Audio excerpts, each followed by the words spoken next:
People, this video was a long time coming. I mean a long time coming. For OG subscribers of mine, people that have been following me throughout the years, quite a few years at that, you would know that I used to review a little series called Magi, the Labyrinth of Magic. And boy was that a series, and boy did I enjoy and love that series. And actually, where, you know, that little greatness phrase that I kind of be using with a couple of other series, it originated with me using it with Magi. That's where I started using that phrase and introducing a lot of videos with, because I loved the series and I enjoyed the series. And it was about, I want to say 2017, I want to say it was even October 2017 when the manga came to a conclusion, and I never finished it. It was up until this month,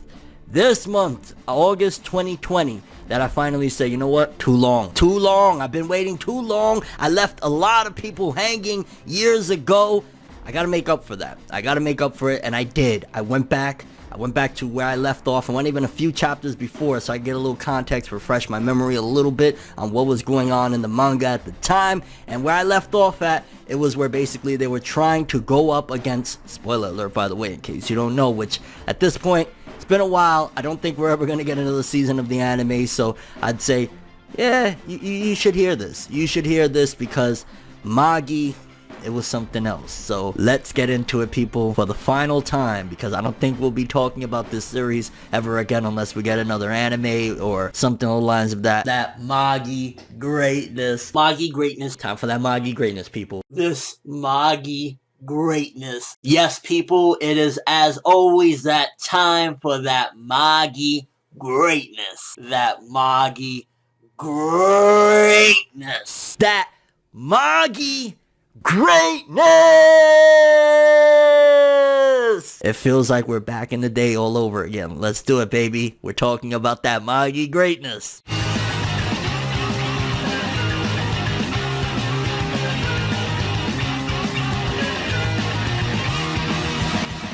Now, in case you never heard of Magi, the Labyrinth of Magic, in a nutshell, it's basically a retelling with very, very drastic changes and whatnot of the story of Aladdin. There's Alibaba, there's Sinbad, Morgiana. There's just a wide variety of characters, and again, it's kind of loosely based off that original story, but it goes in its own direction, and boy is it just an adventure. You got the little kid, Aladdin, that he's actually a Magi, which is basically like a guide, whatever you want to call it, because I think there was, 3 or 4 Magis throughout the world. Again, my memory is a little hazy. I only read the final arc, or the majority of the final arc recently. The rest of it, it's been a long time since I refreshed on the manga, but in essence, he's trying to change the world alongside his his friend, shall I say, Alibaba, and their friend Morgiana. And man, it's a wild ride, and a lot of people don't know this, but this series impacted me incredibly, immensely back in the day. I remember I used to only talk about Naruto, One Piece, and Bleach. Like, that was the majority of what my channel was based off of in like 2012, 2013. There was the occasional series that I would talk about, but that was the extent of it. And when Magi, the first season dropped with the first episode, and I watched it, and I was like, I gotta talk about this. It was kind of like a change in my life of me trying to diversify, getting into other manga, other anime, and things like that, and I absolutely loved it. So much so, the story itself, the characters and everything, that I named my child after Morgiana, which it means great queen. Beautiful meaning, and overall it was really, really impactful. So now, where we left off, it was basically Sinbad was seemingly the main villain. He had fused with the Rook and essentially did what Solomon did, and be honest, he became absolutely broken. Like, his will was God. He essentially became God. Like, anything that he thought of, he could make a reality. So if he wanted to make it that you were a typewriter, he could do that. If he wanted to make it whatever, he was absolutely broken. But Sinbad, one of the things about him that was always interesting is that while he was partially fallen due to events in the past, which if you ever checked out the series, The Adventures of Sinbad No Boken, it kind of really dives into that even further of what happened, how did he fall into depravity, and all of that stuff. stuff, but there was that part of him why he didn't flex his muscles, so to speak, and just annihilate everybody, because in a certain point in the story, especially in particular where I left off, there was only like 4 people that could face off against Sinbad. And I'm not talking about strength-wise, because basically he used his will to make nearly the entirety of the world be on a global suicidal mission that they felt that they would be better off if they were dead and returned to the Rook. So he was essentially like a god, but like an evil god. He was like the devil in a sense, in a way, because at the same time there was still that part of Sinbad that he didn't all the way rock with this. So much so that the 4 people that weren't under his spell or didn't fall in line with that mentality that he casted upon the world, basically he, instead of wiping them out, gave them tests. Because he kind of wanted to test himself and look at his life and, you know, things that happened in his lifetime that shaped him into who he is at that particular point and his decisions and whatnot. Because in his mind, the only way the world can truly be at peace and war can stop is if he assumed the role of God and controlled it till the end of time, so that way nothing else can happen bad, because he trusted his judgment. But then you gotta always think, well, if the whole premise of Magi was, or it eventually became, was people fighting against destiny, feeling like if I don't have control of my destiny, and destiny is something pre-written due to the Rook, then screw destiny, screw King Solomon, screw all of that shit, and that's where they would fall into depravity, because they did not want to accept that life was pre-written for them. Very, very deep and complex stuff. Like Magi, the lessons and the core values and everything is one of the most complex, especially for a shonen. Like, people hated the Alma Tehran arc so much, and or at the very least they were bored of it, or things like that, and people don't realize that that was one of the most prominent arcs of the entirety of the story. Yeah, it didn't have all that action or whatever, but it was giving lessons that you could even apply to real life. Like, it was a really deep concept that they were flirting with in the Alma Tehran arc, and in general that's the premise of the story. So you have like so many aspects of the finale, and I'm gonna just say right now that the final arc of Magi, there was problems with it. It definitely felt like it was rushed. It definitely felt like they didn't give Shinobu Otaka, the writer of this story, the mangaka, the time that she needed to finish things off. It looked like this story could have gone for another 100 or 200 chapters, to be honest with you, because when you get to that point where you got Hakuryu, Judar, Aladdin, and Alibaba, and they're going into, you know, fighting against Sinbad and the different incarnations of him when he achieved this metal vessel and got this metal vessel, and what happened in his life that made him make that decision, what led to the Sinbad we see today. It felt very rushed. It felt like we jumped from that, then we get like, oh, Arba's back once again, oh, David's back, which it seems as though for the most part the final villain was David, but then there's even forces out there that we'll never know, because Shinobu Otaka even left that magazine after Magi, which makes me wonder what the hell was going on at that time. She completely, you know, she's in a different magazine. She's in Weekly Shonen. This is Shonen Sunday. But it seems as though, because basically after David came out that he was kind of controlling things from behind the scenes, even when he was quote unquote dead, he was planning for the day that he would be able to return, because he knew he would return, and he overthrew Sinbad, even though Sinbad already had kind of assumed the role of like God and the almighty of everything. He overthrew him. He overthrew Ugo, which Ugo going crazy at one given point from being alone and thinking so long in the palace and shit. Like, there was just so much that went by so quick. Like, they flew through a lot of these things that it just didn't feel like it flowed very well. It felt very, very rushed of, hey, we're going up against Sinbad fighting his ideals. Hey, maybe we could make a change without this drastic, everybody kills himself to return to the Rook. Hey, David overthrew him. Hey, there's forces out there that, well, if we change the way the Rook flows, and it got complex. To be honest with you, I've said it way back in the day, and I'll still remain with the same thing, that if you want a story that is on the level or close to the complexities of the story of Hunter x Hunter, Magi is that story. But the difference is, like, Hunter x Hunter, it gets really complex and deep into the power system and things of that nature. Magi did it with the world building. With the world building, is like, there's very, very few series that could compete, and I would argue Magi is one of the top tier world building in all of shonen, because we're talking about dimensions on top of dimensions, and well, if we change this and we go to that dimension, who's to say that they ain't gonna try to fight us? Like, there's so many complex things that, again, you could tell the author wanted to explore, but it got rushed. Even at the end it says, oh, and they went on more journeys, and you know, there's just so much there. It was cool that they resolved the plot line of Alibaba and Morgiana and their marriage and things like that. Like, okay, like, that was something that was a long time coming, and I'm glad, even though Alibaba got shitted on time and time again end. Like, he went to ask her to marry him, I think, or they were supposed to get married, and she was like, no, I want to die, I want to kill myself, let's return to the Rook, and all of that crazy shit. But then at the end, he actually gets that done, which is dope. It's crazy how in the end of the story, basically majority of the people ended up with no magic. Alibaba went from this metal vessel user to he's just like a regular merchant at the end of the series. So that was kind of interesting. I mean, the ending as a whole, I wasn't completely like gung-ho about it. It felt very campy, like, hey, everybody lived happily ever after and went on more journeys. I feel bad that Sinbad, with everything that he tried, with everything that he, you know, his ambition to change the world by any means necessary, ended up, we don't even know what the fuck happened to him. Like, he was fighting David, and then it's just like, he disappeared, and it's like, well, that's the end of one of the greatest characters, and definitely one of the top characters of the series. Like, what the fuck? I would have liked more explanations on Sinbad. Like, come on, bro. That was that dude. There was so much more they could have explored with the finalists. I'm glad that they gave Kohen a moment, because one of the travesties of the Magi manga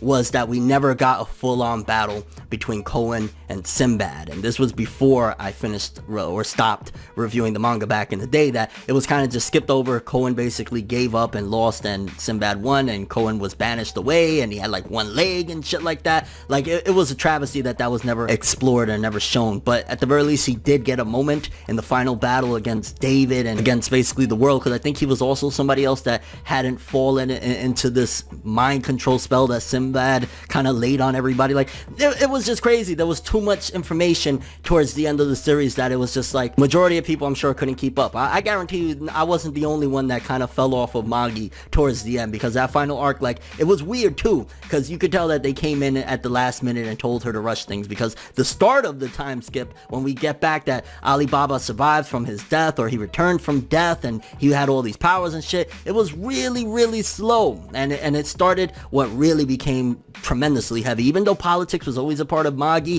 it was a political bonanza towards the end of the series. But it was very, very slow paced up until we get to a certain point, again, like the battles against the various incarnations of Sinbad. Then it was just like breakneck speed, because prior to that it was way too slow, to the point where I think even before I had completely stopped reviewing it, I stopped for like 4 or 5 months reviewing the manga, and then I jumped back into it. Then I was like, yo, I went from this is ridiculously slow to holy shit, I can't keep up with anything anymore. There was also more stuff that they could have explored with Arba. To this point, Arba is kind of like the Orochimaru of Magi, where we still to this point don't really understand her character entirely, what she really wanted. Like, we knew that she had an obsession with Il-Ela that was like, you know, that obviously that was God to her, that was God. And considering she was like a top villain, she was one of the reasons, you know, she's responsible for the death of Aladdin's mother. She killed Sheba in the past, and they didn't really explore her too much in the end. It was just kind of like she was also one of the people that was helping Sinbad with her own motives that weren't really explored. She was definitely the Orochimaru of this whole thing, although I loved Arba. She was a nasty villain that they could have done more with towards the end. It got convoluted in the end. It got real convoluted, talking about dimension on dimension, and if they had more time to do these things, like, this felt like this could have been at least 2 to 3 more years of content that was just crammed into about 6 months worth of content, and that's where I think it fell flat. Overall though, the ending, it wasn't terrible per se. It was definitely very complex and a little too jumbled up, but I still enjoyed it for the most part. I was appreciative that in the end, Aladdin got a happy ending, Morgiana got a happy ending with Alibaba, disappointed with Sinbad, what happened to him. Hakuryu was kind of like, yo, what happened with him too, because, you know, he had his feelings for Morgiana, obviously got turned down. They didn't really get much into that, and I think that was also something that I was a bit disappointed with as well. The fact that Hakuryu and Judar, their vow and their conquest of this dark insanity of the things that they were trying to accomplish, then after they had that big battle where they killed Alibaba, they kind of changed their tune, and that was the end of that. And I thought that they were amazing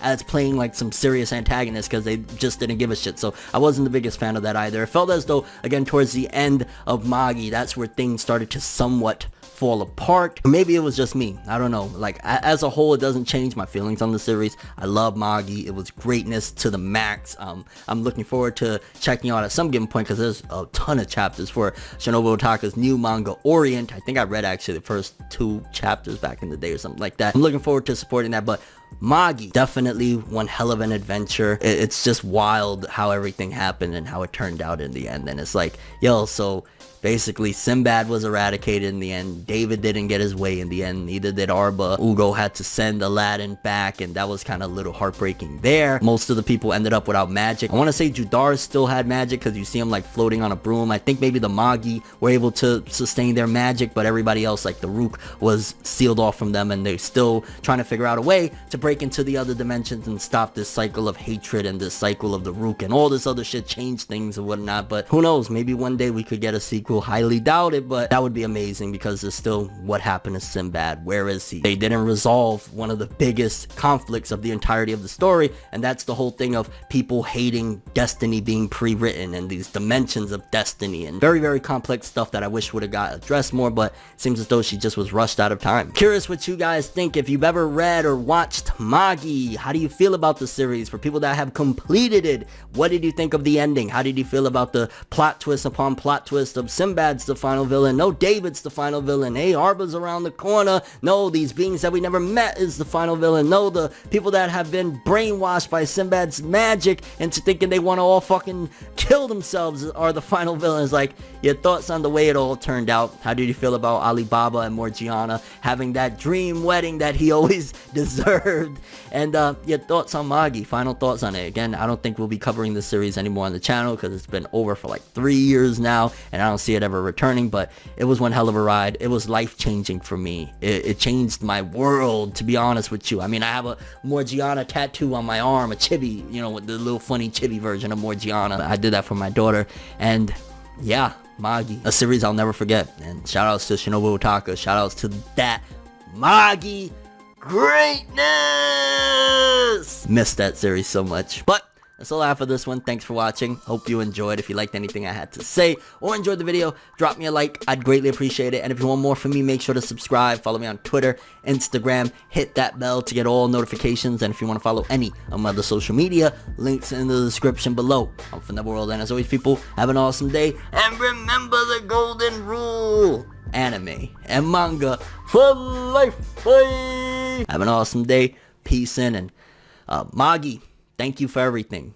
You really changed my life. Hope we meet again someday. It's nights like this, and times like this, what's that I can give another hit. But I've got this inside a switch, a natural bliss. But that I